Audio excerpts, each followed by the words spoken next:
माननीय अध्यक्ष महोदय जी, आज आपने मुझे इस सभा में बोलने का मौका दिया, इसके लिए मैं आपकी बहुत बहुत आभारी हूँ। सबसे पहले जो सुरक्षाकर्मी, जो जवान अफसर 13 दिसंबर को संसद की सुरक्षा के लिए शहीद हुए, उनके प्रति मैं श्रद्धांजलि व्यक्त करना चाहती हूँ।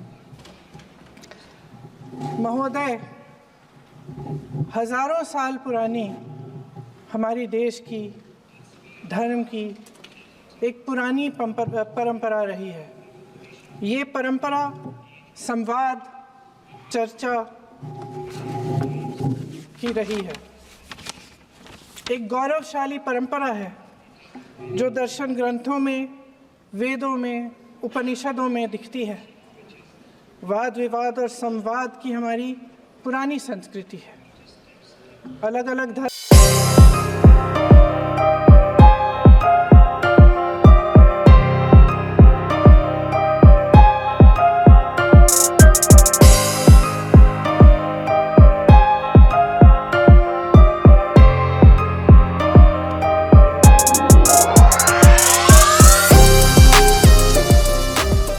धर्मों में भी, इस्लाम में, सूफियों में, बौद्ध धर्म में, जैन धर्म में, सिख धर्म में भी ये वाद संवाद, ये चर्चा, बहस, इसकी संस्कृति रही है।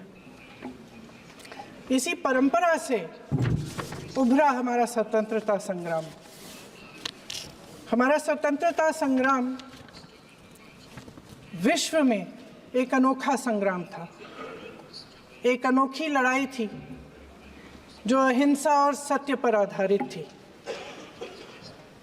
ये वाद संवाद की जो परंपरा है, इसको इस संग्राम ने आगे कैसे बढ़ाया? क्योंकि ये जो संग्राम था, ये जो लड़ाई थी हमारी आज़ादी के लिए, एक बेहद लोकतांत्रिक लड़ाई थी। इसमें देश के किसान, देश के जवान, देश के मजदूर, देश के अधिवक्ता, देश के बुद्धिजीवी, चाहे किसी भी जाति के हों, चाहे किसी भी धर्म के हों, चाहे किसी भी भाषा को बोलते हों, सब इस स्वतंत्रता संग्राम में शामिल हुए। सब ने हमारे देश की आज़ादी की लड़ाई लड़ी।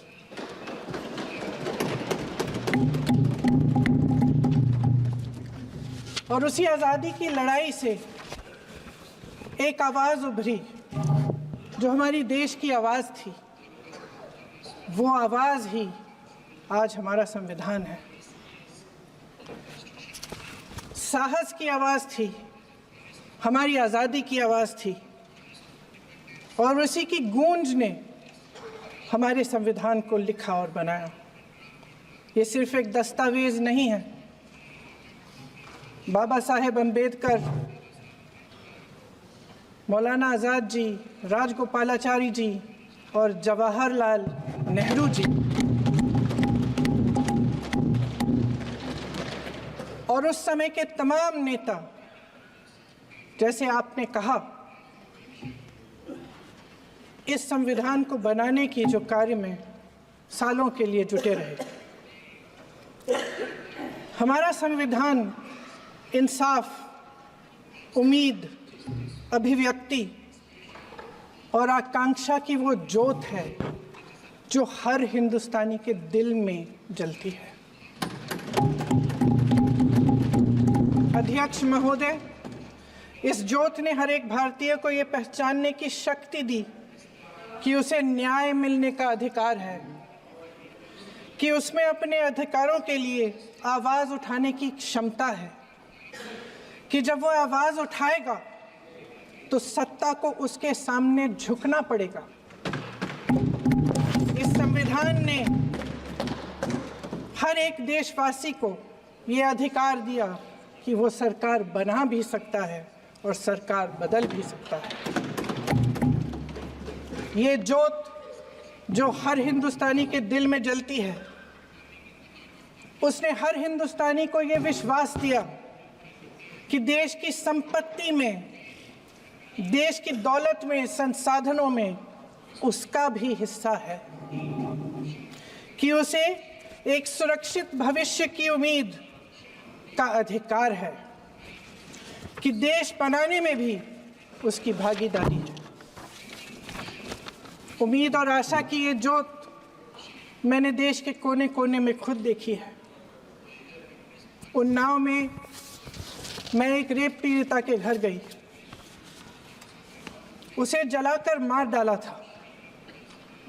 वो शायद 20-21 साल की होगी। हम सब के बच्चे हैं। हम सोच सकते हैं कि अगर हमारी बेटी के साथ बार बार बलात्कार हुआ और फिर जब वो अपनी लड़ाई लड़ने के लिए गई तो उसको जलाकर मार डाला गया होता तो हम पर क्या बीतती। मैं उस बच्ची के पिता से मिली। उसके खेत जलाए गए थे, उसके भाइयों को पीटा गया था, उसके पिता को बाहर से घर के बाहर घसीट कर मारा गया था। उस पिता ने मुझे बताया कि बेटी, मुझे न्याय चाहिए। मेरी बेटी अपने एफआईआर को दर्ज करने के लिए जब ज़िले में गई तो उसको मना किया गया। अगले ज़िले में जाना पड़ा उसे। वो रोज़ सुबह 6 बजे उठकर तैयार होकर अकेली अपने मुकदमे को लड़ने के लिए अगले ज़िले में ट्रेन से जाती थी। उसके पिता ने मुझे कहा कि मैंने उससे कहा, बेटी अकेले मत जाओ, छोड़ दो ये लड़ाई। लेकिन उसकी बेटी ने उसको जवाब दिया कि नहीं पिताजी, मैं अकेली जाऊंगी, मैं लड़ूंगी, ये मेरी लड़ाई है, मैं इसको लड़ूंगी। ये लड़ने की क्षमता, ये हिम्मत उस लड़की को और करोड़ों भारत की नारियों को हमारे संविधान ने दी। आगरा में मैं अरुण वाल्मीकि के घर गई। अरुण वाल्मीकि पुलिस स्टेशन में काम करता था, सफाई का काम करता था। आप सोच सकते हैं हमारी तरह उसका भी परिवार था। नई नई शादी हुई थी, 2-3 महीनों का बच्चा था। पुलिस स्टेशन में चोरी हो गई। चोरी का इल्ज़ाम उस पर लगाया गया। उसके पूरे परिवार को उठाकर पुलिस स्टेशन में ले गए। आप हंस रहे हैं, लेकिन ये गंभीर बात है। गंभीर बात। शर्म करो, शर्म। अरुण वाल्मीकि को पीट पीट के मार डाला, उसकी बीवी को पीटा, उसके पिता के नाखून निकाले, उसके पूरे परिवार को पीटा गया। जब मैं उस जवान महिला से मिलने गई जो अभी अभी विधवा हुई थी, तो उसने मुझे कहा कि दीदी, हमें सिर्फ एक चीज़ चाहिए, हमें न्याय चाहिए और हम इस न्याय के लिए लड़ते रहेंगे, चाहे कुछ भी हो जाए। ये हिम्मत उस महिला को हमारे संविधान ने दी।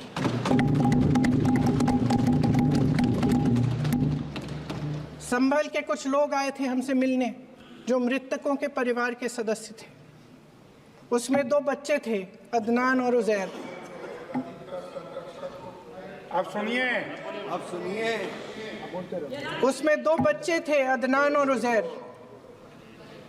एक बच्चा मेरे बच्चे की उम्र का है, दूसरा उससे छोटा 17 साल का है। दर्जी के बेटे थे। दर्जी का एक ही सपना था कि वो अपने बेटों को पढ़ाएगा, लिखाएगा। एक बेटा डॉक्टर बनेगा, एक बेटा भी सफल होगा दूसरा बेटा भी अपने जीवन में सफल होगा। उनके पिताजी हर रोज़ उनको स्कूल छोड़ते थे। उस दिन भी स्कूल छोड़ने के बाद अपनी दुकान में चले गए। उन्हें पता नहीं था कि विवाद हो रहा है। उन्होंने भीड़ देखी, घर आने की कोशिश की तो पुलिस ने गोली से मार डाला। वो 17 साल का बच्चा अदनान मुझसे कहता है, वो 17 साल का बच्चा अदनान मुझसे कहता है कि मैं बड़ा होकर डॉक्टर बन के दिखाऊंगा, मैं अपने पिता का सपना साकार करूंगा। ये सपना, ये आशा उसके दिल में हमारे संविधान ने डाली। अध्यक्ष महोदय, हमारे देश के करोड़ों देशवासियों के संघर्ष में, अपने अधिकारों की पहचान में, इनकी कठिन से कठिन परिस्थितियों से लड़ने की अपार हिम्मत में और देश से न्याय की अपेक्षा में हमारे संविधान की ज्योत जल रही है। मैंने हमारे संविधान की ज्योत को जलते हुए देखा है और इसके साथ साथ ये भी समझा है कि हमारा संविधान एक सुरक्षा कवच है, एक ऐसा सुरक्षा कवच है जो देशवासियों को सुरक्षित रखता है, न्याय का कवच है, एकता का कवच है और अभिव्यक्ति की आज़ादी का कवच है। दुख की बात यह है कि मेरे सत्ता पक्ष के साथी जो बहुत बड़ी बड़ी बातें करते हैं, इन्होंने इन 10 सालों में ये सुरक्षा कवच, सत्ता पक्ष के मेरे साथियों ने ये सुरक्षा कवच तोड़ने का पूरा प्रयास किया है। संविधान में सामाजिक, आर्थिक और राजनीतिक न्याय का वादा है। ये वादा एक सुरक्षा कवच है जिसको तोड़ने का काम शुरू हो चुका है। लैटरल एंट्री और निजीकरण के जरिए ये सरकार आरक्षण को कमजोर करने का काम कर रही है। अगर लोकसभा में ये नतीजे नहीं आए होते तो ये संविधान बदलने का काम भी शुरू कर लेते। सच्चाई ये है अध्यक्ष महोदय कि आज संविधान बार बार इसलिए कह रहे हैं क्योंकि इस चुनाव में इनको पता चल गया कि इस देश की जनता ही इस संविधान को सुरक्षित रखेगी,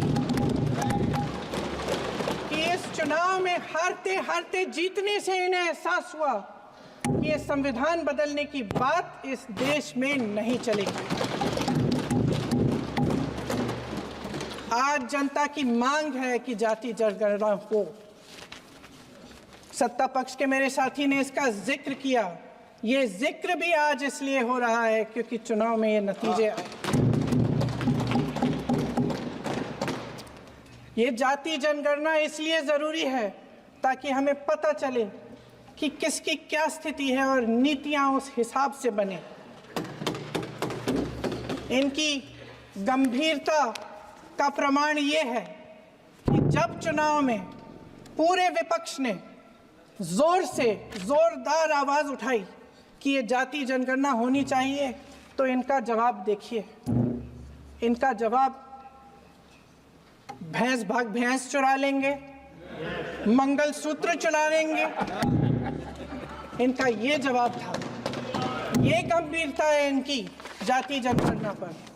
महोदय, हमारे संविधान ने आर्थिक न्याय की नींव डाली, किसानों, गरीबों और को जमीन बांटी, भूमि सुधार किया, जिसका नाम लेने से कभी कभी आप झिझकते हैं और कभी कभी उनका नाम धड़ाधड़ इस्तेमाल किया जाता है अपने आप को बचाने के लिए। उन्होंने HAL, BHEL, SAIL, GAIL, ONGC, NTPC, railways, IIT, IIM, oil refinery, तमाम PSU बनाए।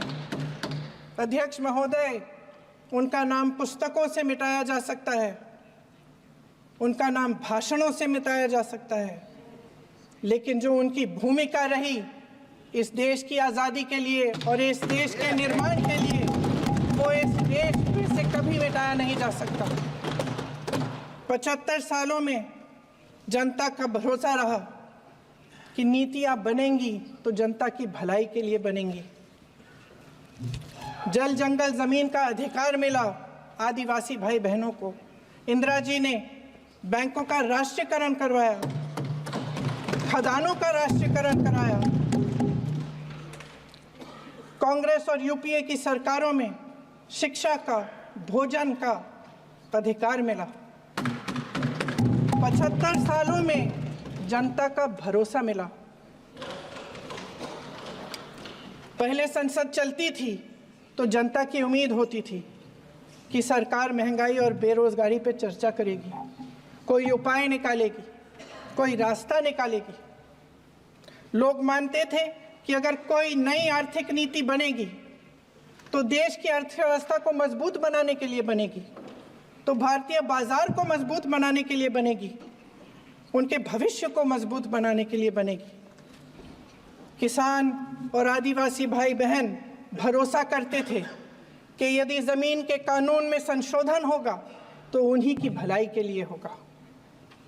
आप नारी शक्ति की बात करते हैं। आज चुनाव की वजह से शायद इतनी बातचीत हो रही है नारी शक्ति के बारे में, क्योंकि हमारे संविधान ने महिलाओं को ये अधिकार दिया, उनकी शक्ति को परिवर्तित किया वोट में। और आज आपको पहचानना पड़ रहा है कि महिलाओं के बिना, कि नारी शक्ति के बिना ये सरकारें नहीं बन सकती हैं। इसीलिए आज आप नारी शक्ति की बातें दोहरा रहे हैं। जो आप नारी शक्ति का अधिनियम लाए हैं उसको लागू क्यों नहीं करते? वो 10 साल बाद लागू क्यों होगा? क्या आज की नारी 10 साल इंतजार करेगी उसके लागू करने के लिए? क्या बात है, क्या बात है।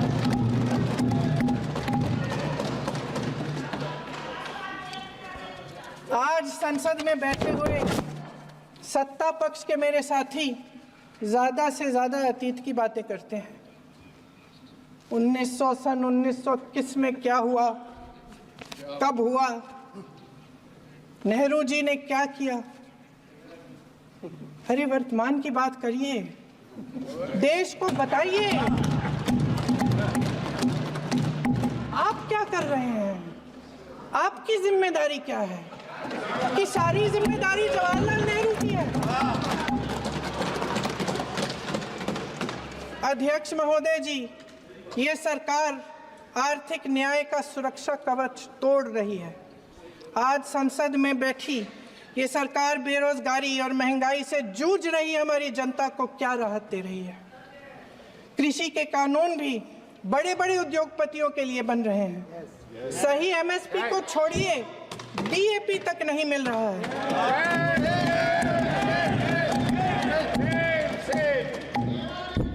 वायनाड से लेकर ललितपुर तक इस देश का किसान रो रहा है। आपदा आती है तो उसको कोई राहत नहीं मिलती। भगवान भरोसे है आज इस देश का किसान, उसको छोड़ दिया गया है। आज हिमाचल में देखिए, जितने भी कानून बने हैं वो सब बड़े बड़े उद्योगपतियों के लिए बन रहे हैं। हिमाचल में जो सेब उगता था उसके जो छोटे छोटे किसान हैं वह रो रहे हैं, क्योंकि एक व्यक्ति के लिए सब कुछ बदला जा रहा है। सुनने की हिम्मत रखो।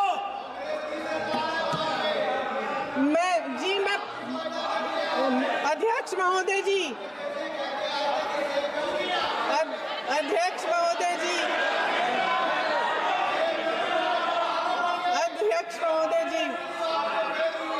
अध्यक्ष महोदय जी, अडानी जी को सारे कोल्ड स्टोरेज प्रदेश की सरकार ने नहीं दिए। अडानी जी को सारे कोल्ड स्टोरेज आपकी सरकार ने दिए हैं। देश देख रहा है कि एक व्यक्ति को बचाने के लिए 142 करोड़ देश की जनता को नकारा जा रहा है।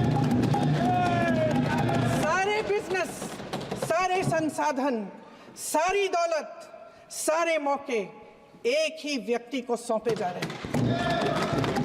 सारे बंदरगाह, एयरपोर्ट्स, सड़कें, रेलवे का काम, कारखाने, खदानें, सरकारी कंपनियां सिर्फ एक व्यक्ति को दी जा रही है। जनता के मन में हमेशा ये विश्वास होता था कि अगर कुछ नहीं है तो संविधान हमारी सुरक्षा करेगा, मगर आज आम लोगों के बीच ये धारणा बनती चली जा रही है कि सरकार सिर्फ अडानी जी के मुनाफे के लिए चल रही है। देश में बहुत तेजी से गैर बराबरी बढ़ रही है। जो गरीब है वो और गरीब हो रहा है, जो अमीर है वो और अमीर हो रहा है। इस सरकार ने आर्थिक न्याय की भी सुरक्षा कवच तोड़ दिया है।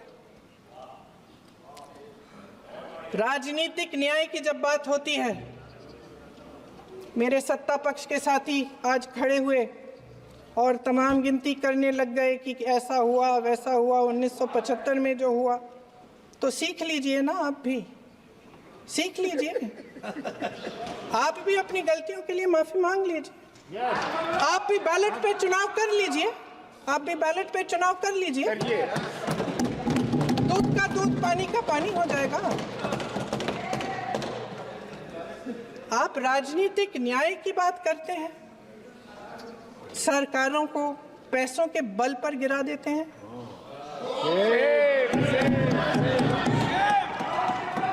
मेरा आग्रह है कि अपन संविधान में सकारात्मक बोले।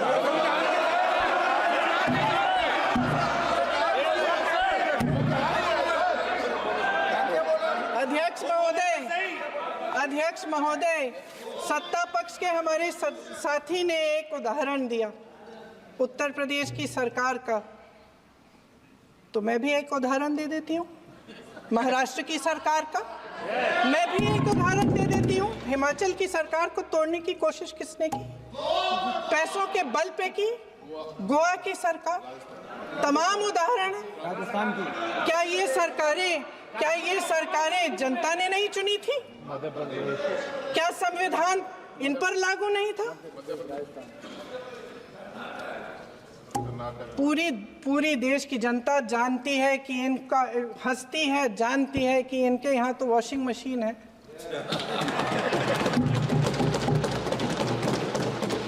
तो यहाँ से वहाँ जाता है, वो धुल जाता है। इस तरफ दाग, उस तरफ स्वच्छता। और मेरे कई ऐसे साथी हैं जो इस तरफ होते थे उस तरफ चले गए,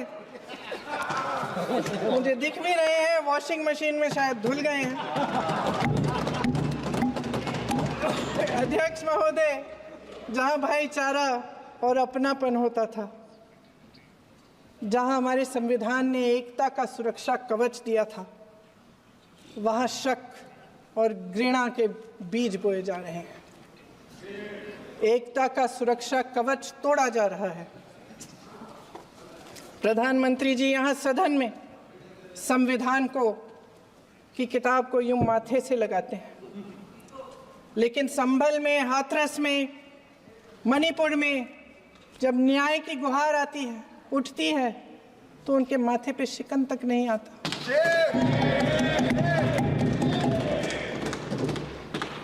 शायद समझ नहीं पाए हैं कि भारत का संविधान संघ का विधान नहीं है।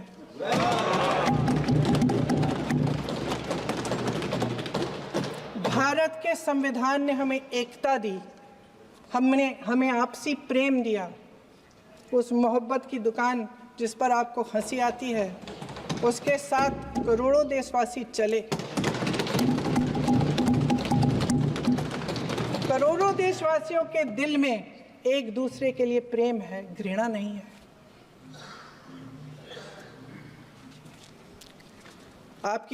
इनकी जो विभाजनकारी नीतियां हैं, उसका नतीजा हम रोज देखते हैं। राजनीतिक फायदे के लिए संविधान को छोड़िए, देश की एकता को भी ये रख नहीं सकते, इसकी सुरक्षा नहीं कर सकते। हमने संभल में देखा, मणिपुर में देखा। दरअसल इनका कहना है कि अलग अलग, इस देश के अलग अलग हिस्से हैं। कैमरा। लेकिन हमारा संविधान कहता है कि ये देश एक है और ये देश एक रहेगा। जहां खुला विवाद होता था, अभिव्यक्ति का सुरक्षा कवच होता था, इन्होंने भय का माहौल पैदा किया है। सत्ता पक्ष के मेरे साथी अक्सर 75 सालों की बात करते हैं, लेकिन इन 75 सालों में ये उम्मीद, आशा, ये अभिव्यक्ति की ज्योति कभी थमी नहीं, कभी बुझी नहीं। इस देश की जनता ने खुलकर आलोचना की, निडर होकर धरने किए, प्रदर्शन किए, जब जब जनता नाराज हुई तब तब सत्ता को ललकारा, उसे चेतावनी दी, बड़े से बड़े नेताओं को कटघरे में खड़ा किया, उनसे जवाब मांगा, न्याय मांगा। इस देश के छोटे छोटे से नुक्कड़ की दुकानों में, चाय की दुकानों में, इस देश के घरों में, गलियों में, मोहल्लों में, अखबारों में, प्रकाशन घरों में, न्यायपालिकाओं में चर्चा कभी बंद नहीं हुई। लेकिन आज ये माहौल नहीं है। आज जनता को सच बोलने से डराया जाता है, धमकाया जाता है। पत्रकार हो या विपक्ष का नेता हो या किसी यूनिवर्सिटी का प्रोफेसर हो, छात्र संघ हो या कर्मचारियों का संगठन हो, सबका मुंह बंद कराया जाता है। किसी पे ईडी, किसी पे सीबीआई, किसी पे इनकम टैक्स, फर्जी मुकदमे लगवाए जाते हैं, जेल में डाल दिया जाता है, विपक्षी नेताओं को जेल में डाल दिया जाता है, उनको सताया जाता है। किसी को नहीं छोड़ा इस सरकार ने। देशद्रोही कह के उत्तर प्रदेश में मुझे याद है कुछ अध्यापिकाएं प्रदर्शन कर रही थी, उन पर मुकदमा डाल दिया देशद्रोही का, उन्हें देशद्रोही कह दिया। इन्होंने देश का पूरा माहौल भय से भर दिया है। इनकी मीडिया की मशीन झूठ फैलाती है, तरह तरह के आरोप लगाती है, और शायद वह भी भय में ही है। महोदय, मैं इस सदन को याद दिलाना चाहती हूँ कि ऐसा डर का माहौल देश में अंग्रेजों के राज में था। जब इस तरफ बैठे हुए गांधी की विचारधारा वाले लोग आज़ादी की लड़ाई लड़ रहे थे और उस तरफ वाली विचारधारा वाले लोग भय में रहकर अंग्रेजों के साथ साठगांठ कर रहे थे। लेकिन अध्यक्ष महोदय, भय का भी अपना स्वभाव होता है।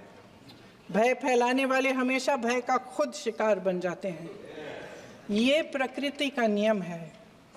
आज इनकी भी यही हालत हो गई है। भय फैलाने के इतने आदी हो गए हैं कि खुद भय में रहने वाले हैं। चर्चा से डरते हैं, आलोचना से घबराते हैं। कई दिनों से हम मांग रहे हैं कि चर्चा करिए, लेकिन चर्चा करने की हिम्मत ही नहीं है।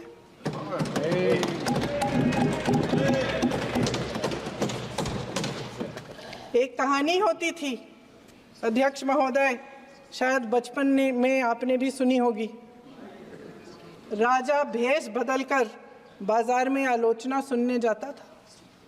ये सुनने जाता था कि प्रजा मेरे बारे में क्या कह रही है, मैं सही रास्ते पे चल रहा हूं कि नहीं।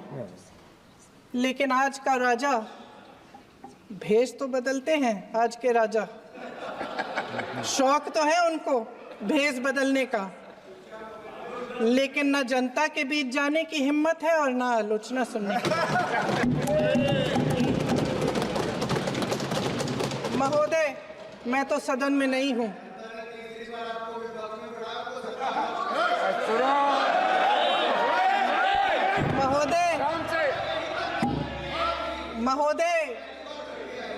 महोदय, जनता में बहुत विवेक है, ये सही है।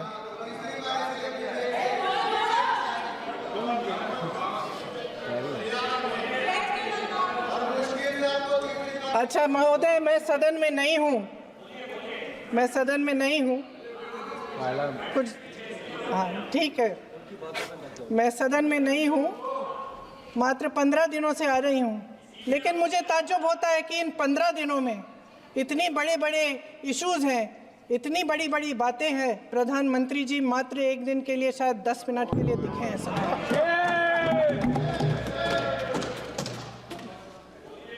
बात यह है अध्यक्ष महोदय जी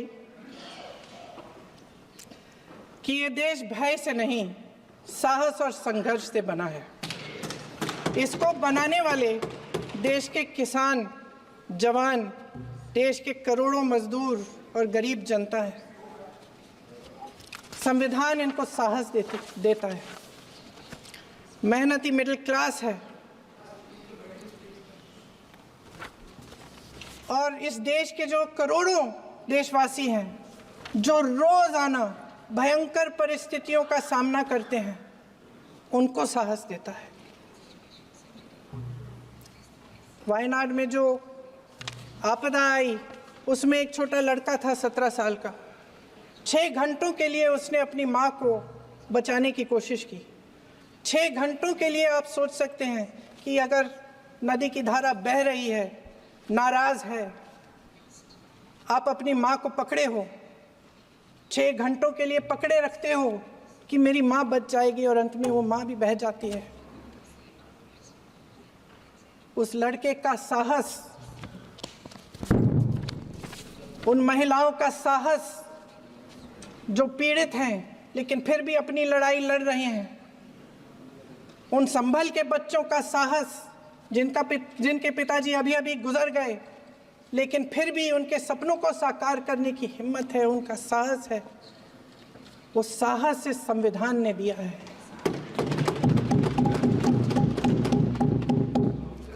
वो आत्मविश्वास इस संविधान ने दिया है। ये देश भय से नहीं चल सकता, ये देश साहस से ही चलेगा। भय की भी सीमा होती है और जब वो सीमा पार हो जाती है, जब किसी को इतना दबाया जाता है कि उसको लगने लगता है कि अब मेरे पास खोने के लिए कुछ नहीं है, तब उसमें एक ऐसी शक्ति पैदा होती है जिसके सामने कोई कायर खड़ा नहीं हो सकता। ये देश कायरों के हाथों में ज़्यादा देर तक कभी नहीं रहा है। ये देश उठेगा, ये देश लड़ेगा, सत्य मांगेगा, सत्यमेव जयते।